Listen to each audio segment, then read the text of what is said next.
Good afternoon, ladies and gentlemen. How are you feeling? Are you feeling good? Yeah. I said, are you feeling good? Give me the love. Are you feeling good? Yeah. All right. So my name is Winsome Duncan, and I'm here to share what I do with yourselves. I'm really wanting just to look into your life and inspire you in what it is that you do. Now, I know we've all had a bit of lunch and we might be feeling a little bit lethargic. So I'm going to ask everybody, stand up, please. Up you get. I'm going to get you out of your comfort zones. I'm sorry, but you came to make money, didn't you? Yeah. All right, now, talk to me. Okay. So the first thing that I want you to do with conviction and that gusto from your belly, okay, is to tell me, if I believe it, I can achieve it. Off you go. That was quite good. I heard some echoes at the back. Let's see if we can all get in sync. If I can believe it, I can achieve it. If I can believe it, I can achieve it. Cool. All right, so I'm feeling that a little bit more. So now what I want you to do is just look at your physiology and your posture. Feet shoulder width apart, knees nice and soft, standing strong, standing firm. If I believe it, I can achieve it. If I believe it, I can achieve it. Starting today, I will value my service. I will value my service. I will value my time. I will value my time. I will value my products. I will value my products. Give yourselves a round of applause. Sit down. Well done. Okay, very important when you're starting business. So I know not everybody knows who I am. So let me give you a little bit of an introduction and let me let you know a little bit of why I'm qualified to come up here and speak to yourselves. So basically, I started my company, The Healing Factory. I'm a sole trader. I started that in 2006. So I've been running my business for a few years now, and I've been doing my tax returns for a few years now, and you know, we all know that gets a little bit stressful, but that's the joys of being your own person. So with my company, we're a creative arts company. I publish books. These are two of the titles: You Were Supposed to Love Me and An Inner City Guide to Conquering the Credit Crunch. These were books that I wrote just because the market was not recognising who I was. I had agents telling me, oh no, we don't want your books. Oh no, it's not good enough. So you know what I had to do? I had to be proactive. I had to get up and go out there and start my own business. And that is what I'm encouraging anybody in this room to do. I've also got a not-for-profit company called MPLOYME. What are we called? MPLOYME. Oh, I think this side's awake on the left. What about you on the right? What are we called? All right, I'm telling you, I'm getting you out of your comfort zone. I am going to make you engage, and I'm going to make you fight for earning that money for your artistic license and creativity. So at MPLOYME, we provide workshops of employability, because we know how hard it is in this time of austerity, recession, that kind of thing. A lot of people are losing their jobs, being made redundant, so I'm all about thinking outside the box. And we did a proactive employment workshop at Barclays Bank in headquarters, Canary Wharf. Anybody been there? You know it? Fantastic skyline, isn't it? On the 30th floor we were. I was a bit sick. I was like, woo. But it was gorgeous. And really touched the people that were working there. And I'm doing a First Steps to Employment workshop on Monday. It's the first one that we've ever done. And it's all sold out. So I know that I've got something here that people are interested in and that people want to know more about. So that just tells you a little bit about what I do and why I'm here to share my knowledge with yourselves. So throughout the next sort of 25 minutes or so, I'm going to be keeping an eye on my phone, because I didn't actually bring my watch with me, which is a bit silly, but don't worry if I'm just popping over there and having a little look, it's okay. So today I'm going to speak to you about 10 tips to get employed, and I need to know roughly what everyone's doing here. So if you are currently self-employed, you have your UTR number, just show me your hands. Okay, that's a good number. If you're thinking about being self-employed and you've not got the official letter from the HMRC, show of hands. Okay, good. And if you're not too shy, and I know this is a bit of a sticky subject, but we're going to go there anyway. If you're currently unemployed and want to start your business, put your hand up.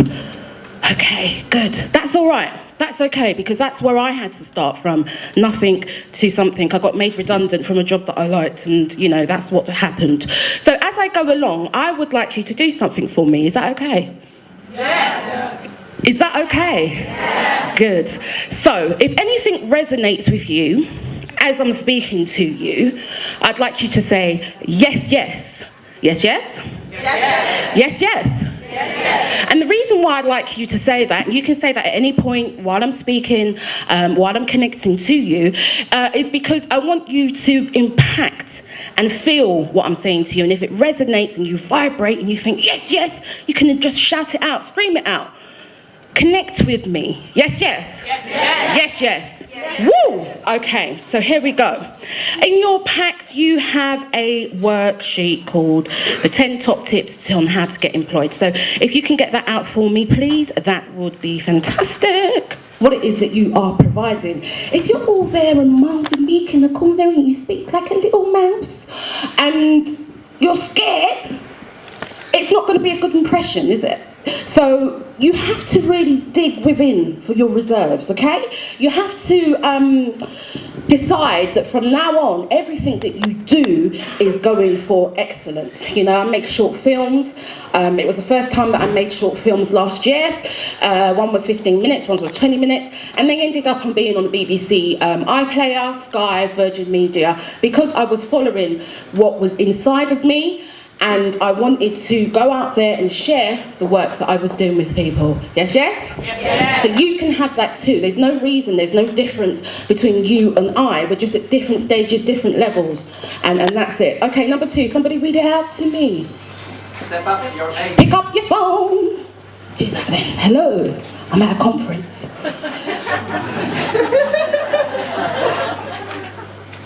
Right, who read that? Who shouted that out to me, number 2? Say it again, sir. Step up your A game. Wonderful. Who thinks they've got some A game? Put your hands up. No one's got no swagger in this building. Okay, this side, to the left, I think I might have to just talk to you guys over there. Okay, you got some swagger? Talk to I me. was just saying I am always on time, so it's appropriate.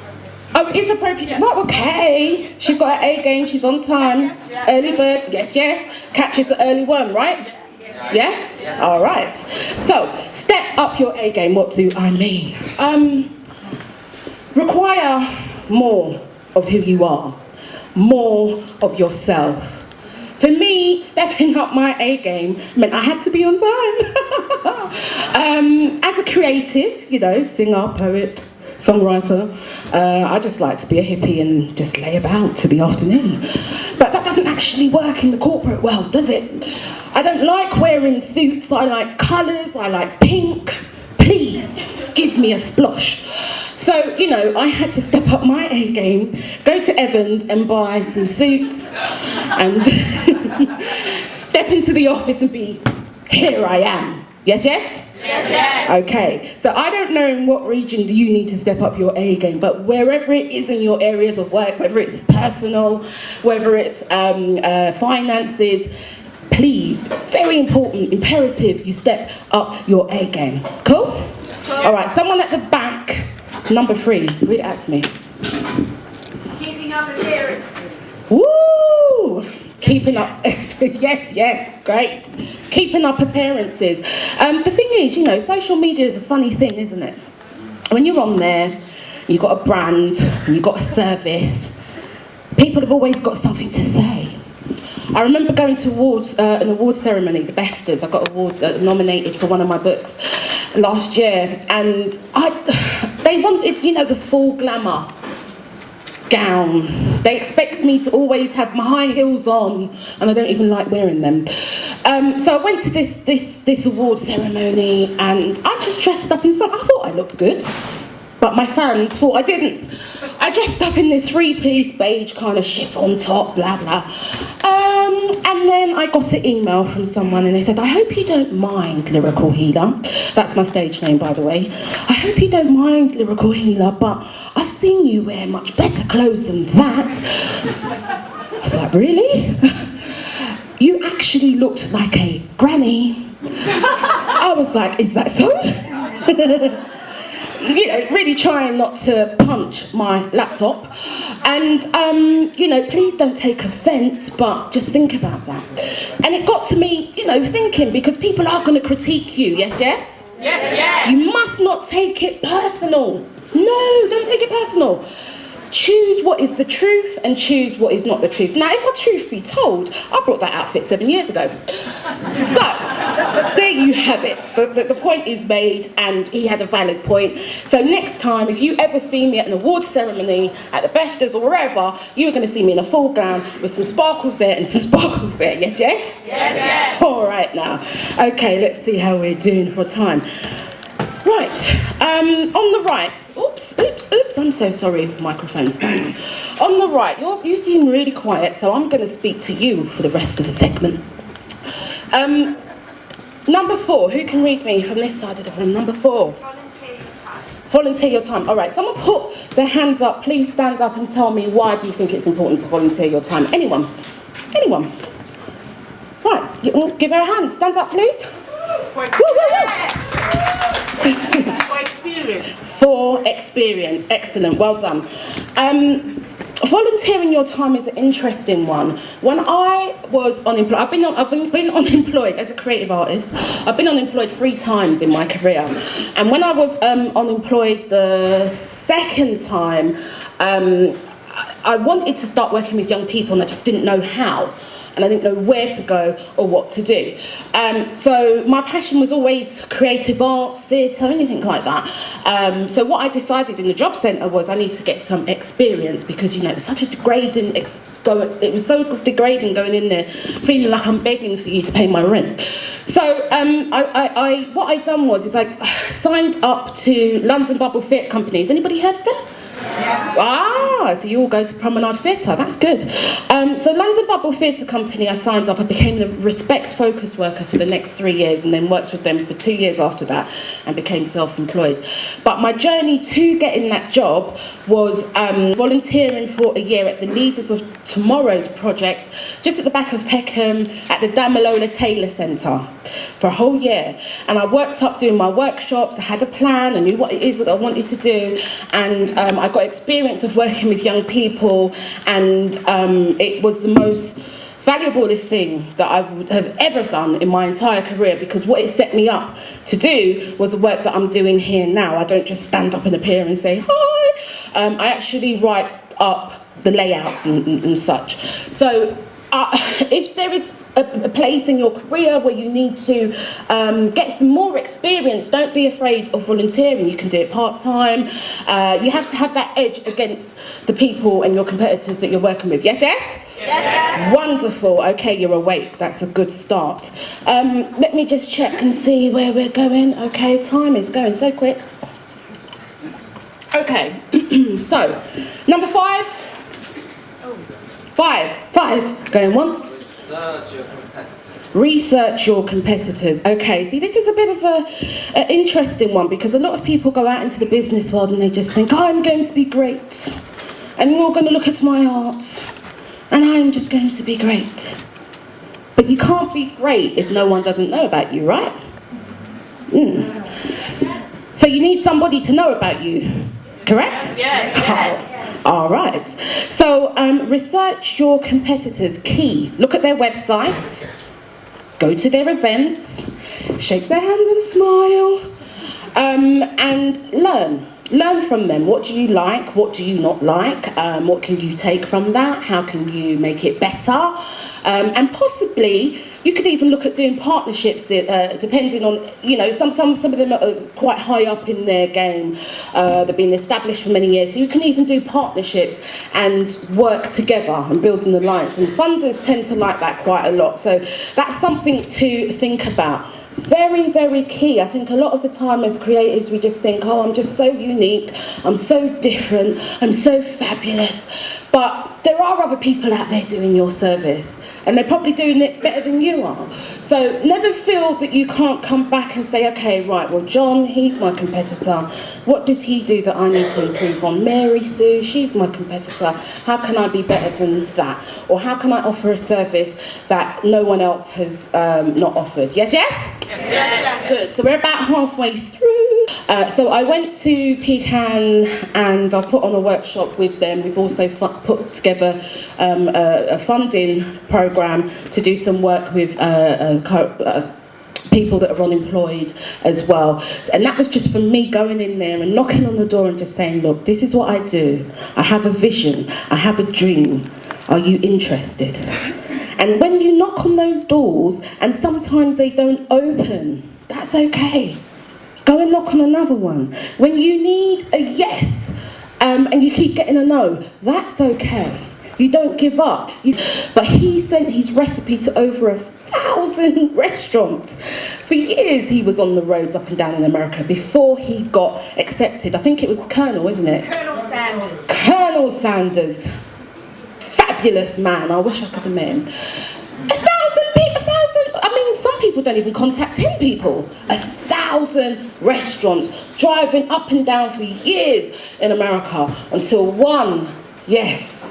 And then he sent out his lovely secret recipe, and then he was just gone. He's gone clear, £1 million empire. You know, so it's all in you. You've all got seeds. You've all got jewels. They either need polishing up, or they just need to be presented to the world and say, here I am.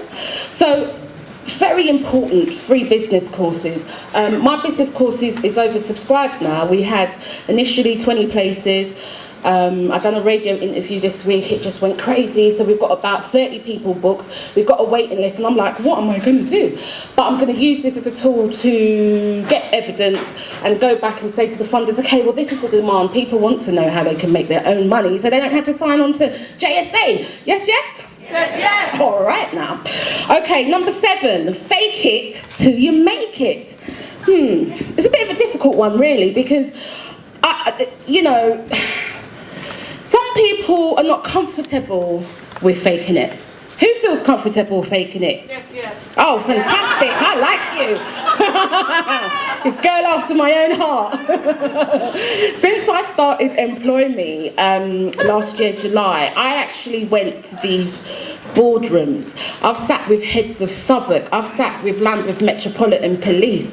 And I'm sitting there, little old me, thinking, oh my gosh, the butterflies in my tummy are just going crazy. I never dreamed that I would have the opportunity to meet these people in high places and for them to recommend me. I mean, I was reading with the Minister of Justice, Simon Hughes, who has supported my first book, Inner City Guide to, you know, Surviving the Credit Crunch. And that was like in 2011, you know, and just having those kind of connections is such a warming thing. But I'm telling you, when I'm sitting down in that chair, and I'm smiling and I feel nervous inside, I'm faking it, but you don't tell them. And that's the reality. Yes, I go on stage and I perform and I do this and I do that, but it's a whole different ball game. Can you tell me? Yeah, it's a positive thing that you say. Can you stand up, please? Thank you. It's a positive thing that you can say about how you really feel or something you really think, but you kind of do it as a bit of a mantra, I suppose. Yes, excellent. Thank you very much. It's a positive statement that you say to yourself on a daily basis until it feels real. A bit like fake it to make it, I suppose. So I am great. I am talented. I am gifted. I am abundant. I am victorious. I am destined for success. I am destined for greatness. Yes, yes? Yes. All right now. So those are the kind of things, and some people think like, oh, it's a bit silly to say it, but your mind is like a tape, so it keeps going round and round and round, and if you're feeding it with negative stuff's going to keep happening. But if you feed it with positive affirmations like we're just saying now, you can go forth, and you've done it. Okay, number 9, utilize your network. Love this, absolutely love this. Basically, that means The people that you have around you in your circle are the people that are going to use the word of mouth to go out and share your businesses, your services, everything that it is that you've got to do. Okay? You'd be surprised how far you can get saying, my name is Winsome Duncan and I teach employability workshops. You can get very far because people say, oh, well, you know, what's that? Oh, I've got a friend who needs a job, or whatever it is that they're saying. You make that connection very key